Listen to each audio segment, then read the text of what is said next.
Hey everybody, welcome to Two Comic Book Dudes. We are talking about Captain America, Steve Rogers #1 tonight. So start things off. Hail Hydra. Hail Hydra. Um, It's the new shield. Messed him it, up. Messed him all up. that's what it is. Yeah, he just hasn't got used to it, and the body. He's like thrown off by the new body. Uh, so I got the cool Steranko cover, Nice. which I really like that one. Yeah, and Yeah, this is that's a one cool. for one, so it's a pretty cool variant. I may go pick up the 75th anniversary variant because it's actually like this way, and it's the original Captain America #1 where he's like punching Hitler. Hmm. It's that scene, but it's him here punching Hitler across the. Nice. It's really neat art. So I may pick it up. We'll see. But so this basically starts up with the fallout from Pleasant Hill. We're kind of coming in after that. Hydra is building up their forces because you have a lot of people who are just sick of the way things are. Sounds like real life. It Um, sounded, yeah, I mean, they definitely took from like the political atmosphere that's going on right now. yes, where Red Skull was Donald Trump. Yeah, right? I was like, Wow. let's not be too obvious there, Disney. Wonder which way Nick Spencer votes. Yeah, yeah. So anyway, it's kind of funny, but yeah. So we got Donald Trump. I mean, Red Skull Let's go. um, recruiting all these people, and people are like, "Hey, this really sounds good," because the things they're saying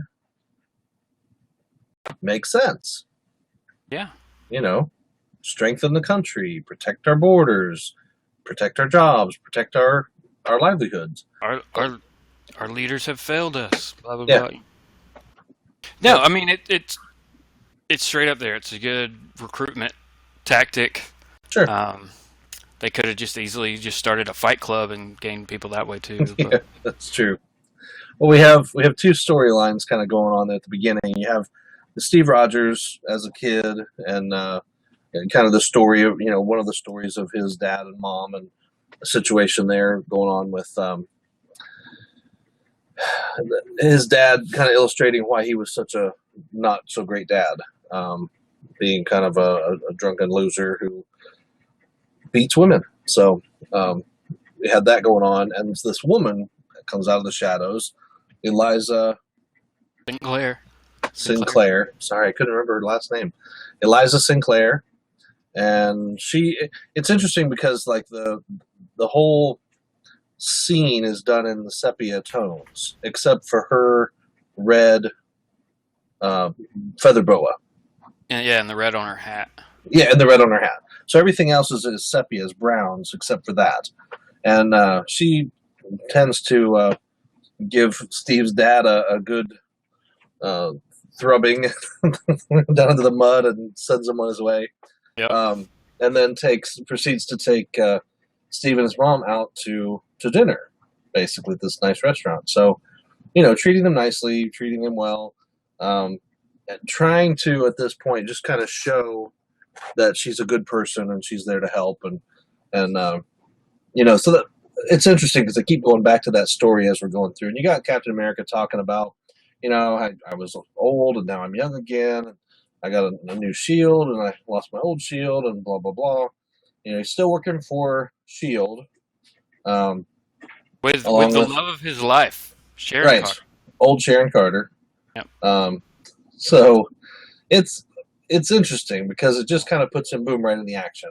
But of course, he's fighting another group of Hydra agents, and there's a kid who's wearing this bomb vest, and we get the kid's story, and so that's pretty interesting because some of that kind of parallels a little bit of Steve's story in a way, and he's talking about this is what I wanted, this is what I got, this is what I lost, and I was just looking for something else. And then he talks about meeting Red Skull and hearing the propaganda and, realizing, hey, this is what I needed. And then seeing things are pretty miserable and being strapped into the bomb vest and going, yeah, okay, time to blow myself up for a good cause, right? Um, Yeah. so about half of the story is him, as Captain America fighting his way through the train to get to the kid in the bomb vest who, in wonderful fashion blows himself up. But not like he's being mind controlled. And I think that's important at this point because Red Skull in Pleasant Hill, and we really didn't do a wrap up on Pleasant Hill, but the wrap up would have been, "Hey, Captain America's young again," and that was the end. But Red Skull got away. Kobik got away. Wait, what? Did we ever take Professor X's brain out of Red No, Skull's he's head? no. See, and that's the thing, because at the end of that's what I was getting to. At the end of Pleasant Hill, he talks about the fact that yes, he has the power to influence people, but isn't it much better to win them to your side because they believe in you and not because you make them believe in you? That's the true challenge, and that's what he said. So he's not going to use the powers that he has. He's going to allow people to love him and serve him and die for him, and that's what they're doing. So that's what makes it interesting, because he's not using his powers of persuasion, of the ability to control people's minds. He is drawing them to him because he's saying things they want to hear. Mm-hmm.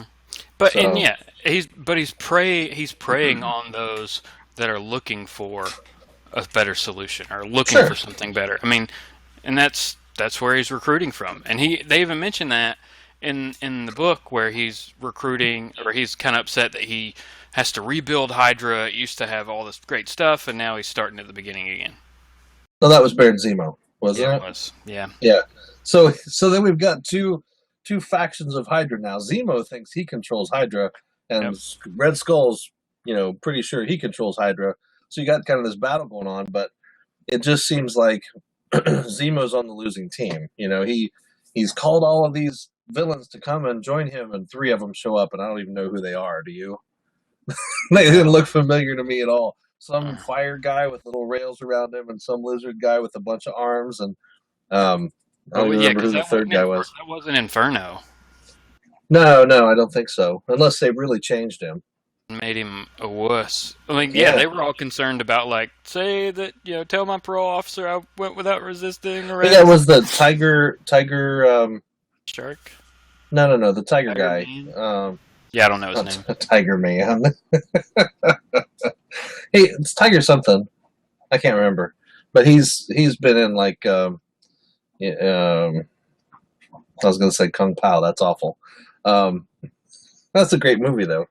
He's been in, the Fists of what's his name and all that. He fought Iron Fist, and who's the other guy? Cage? Chun-Li, Shaolin. I don't know what the thing is. I can't think of it. Anyway, Shang-Chi. Oh yeah, the dragon. Yeah, Shang-Chi. So anyway, he's fought Shang-Chi. The tiger guy has. I remember seeing him in there. Anyway, that's a long time ago. So yeah, 3 kind of low rent villains join up with Baron Zemo, and that's kind of the last half of the book. So, so far, anybody reading the book's going, "Oh, this is pretty cool. It's a good Captain America story, and he's getting back in the swing of things, and he's got this weird shield." Although that's what I thought was funny, because on the cover of the Stranko cover, he has the round shield in the Captain America uniform. But he's got the new uniform inside with the triangle shield, which is really weird. So I guess that was kind of the, this is more the homage to the original. Yeah, and probably because Jim Stranko said, "I'm not drawing a square or a triangle shield," So you just don't argue with him, right? So anyway, yeah, complaining about the story. I mean, we've just heard so much about what's going on with Captain America. If you haven't heard yet, we're gonna spoil it, right? Yeah. I mean, it just came out yesterday, but it's been all over the place. It's everywhere. It's made national news. If you haven't, you've spoiled it, yeah, or it's been spoiled for you. Right, if you've looked anywhere on the internet in the last 3 days. So we got 2 characters, Jack Flag and Free Spirit. Free Spirit. I was gonna say Free Rider. That's a different book. That's a character in like the Pro or something.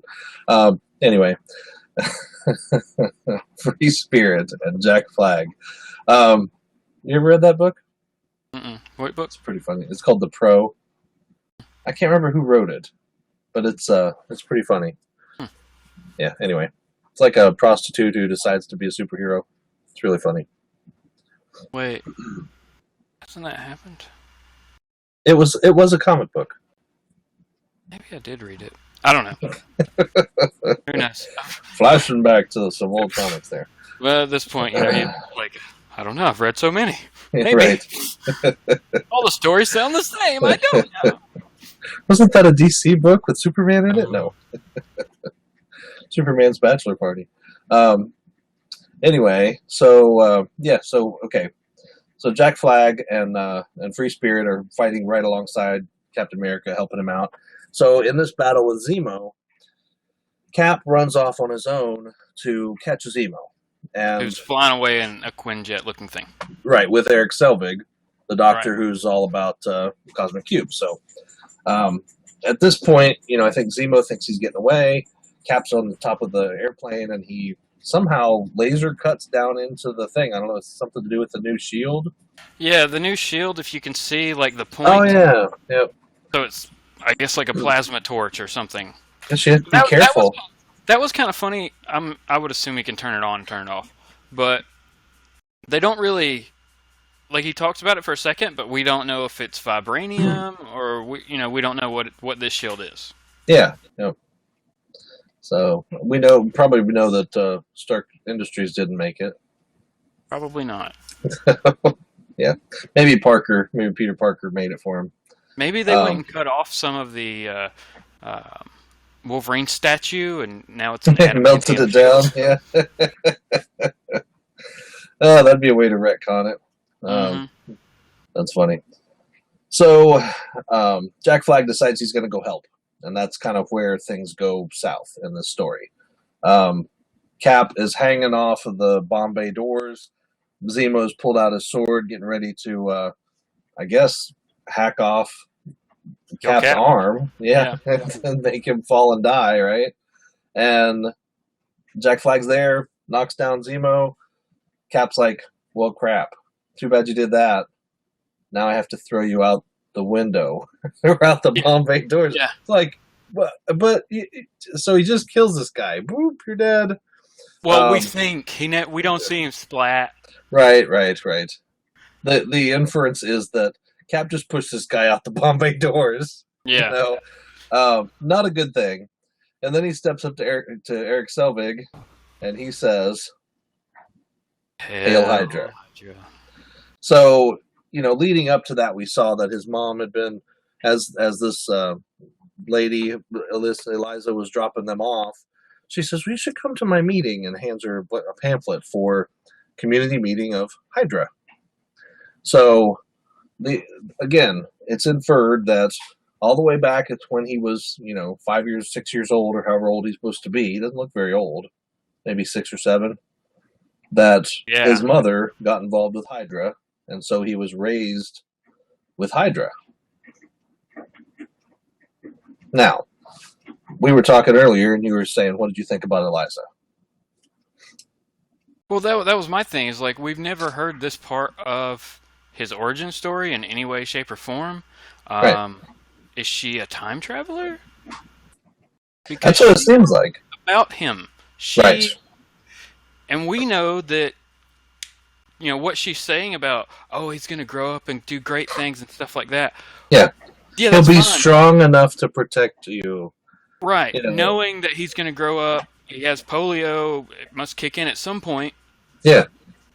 So I don't know where she came from. Yeah. Like, she is not from 1920 something. Was it 20 something? He's a kid, and he's that's right. Adult that's right. By the yeah, it doesn't. Yeah, that's true. It doesn't really talk about that, but yeah, that's true. So yeah, obviously there's something with this Eliza Sinclair person. Her appearance is not okay. Her appearance is not random. Her appearance is not just a helpful stranger who shows up. She's the key person in this whole thing. Where did she come from? How did she get there? Is she, did the Red Skull finally get his cosmic cube? He catches Kobik and raises her up and then sends her back in time to change things? Or does the Red Skull decide he wants to go transgender and become a woman and get sent back in time to fix things, or I don't know. Lots of speculation now. I would assume it's all Cosmic Cube related from Kobik. Well, because I don't know if from Kobik, but maybe.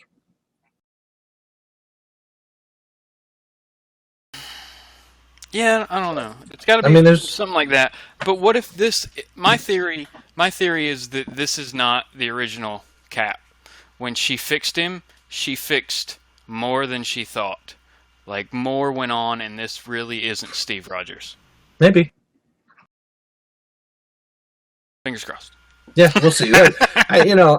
It's hard to tell at this point. For people to go, I hate this book, without really seeing anything past issue 1, I don't understand that. You can't. And really, you hate the book. Do you hate the book, or do you just hate the last 2 pages? Right. If you don't like them, tear them out, send them to us. I mean, whatever. Right. Because if you take out that, the whole rest of the story was really, really good. Yeah, but and it's not that wasn't good. It's just a shock that no one was ready to see, and no one is willing to accept. Right, and I think as a first issue plot twist, which is every first issue has the big moment. And that's what we've got here. We've got this the scary, freaky, what happened moment at the end of the book that it's like, what? But it's supposed to reel you in and draw you back for next issue. And that's exactly what it's going to do for a lot of people. And a lot of people may be like, I'm not reading this crap. And then that'll be, what was the Brubaker run where people weren't getting it, and now it's so limited because it turned into the whole Winter Soldier thing. And then those issues are like $20 a piece, for just a regular number 1 off the shelf that wasn't even rare. That's what happens. People start getting tired of it, and then all of a sudden the story gets refreshed, and it's cool. And then everybody's like, "Oh, I got to scramble to get back into it." Don't give up on Captain America yet. Yeah, I say give it 3 issues. Let's go to issue number 3. We'll come back and do another show for issue 2. We'll talk about that. We'll talk about issue 3 when it comes out, and we'll just see where we are. We'll see if we feel better about it. We'll see if he really seems like he's this evil monster now, who's serving Hydra, or if there's, if they unveil more to the story. Right. They have to leave us some breadcrumbs, which is, that's just the way it goes. So yeah, anyway. I would assume that next issue. It's full on. It's Winter Soldier's got to go save Cap. Maybe. From Cap. I don't know if they're going to pull Bucky into this series because he wasn't on the last page there, was he? No, but he's on the cover. Of next issue or this one? This issue. Oh yeah, but that's just kind of the Captain America family thing. I don't know. We'll see. Yeah.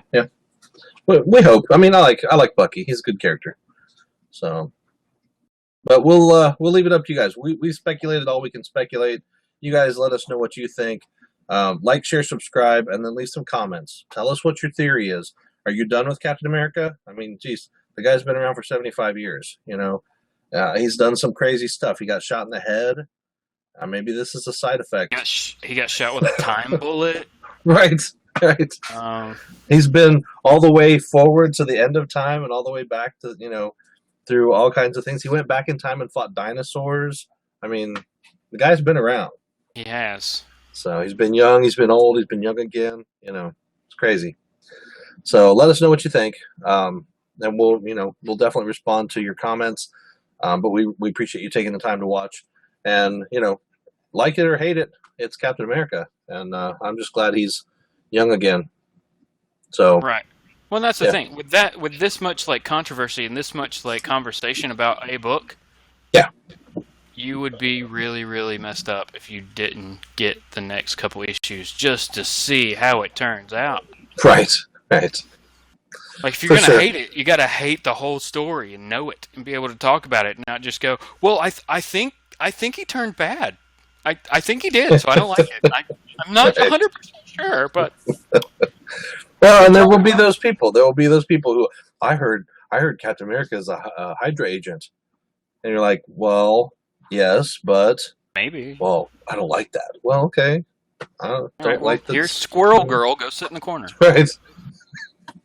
Out of the way from those of us who All like right. comics. Let me give you something easy to understand. Yep. Yep. There. It's Oh funny. well. Yeah. So anyway, that's our show for this week. So we'll try to pick out some other controversial books as they come along and do the same kind of thing. Keep you guys interested. Yep. Till that happens, go read some comics. Yeah, and go check out our DC Universe Rebirth issue 1 review, where we also give you a bit of a brief history on the DC Universe as a whole. Yeah, it's good stuff. It was actually, you know, pretty not bad. Yeah, yeah. All right. Hail All right, Hydra. everyone. Hell Hydra.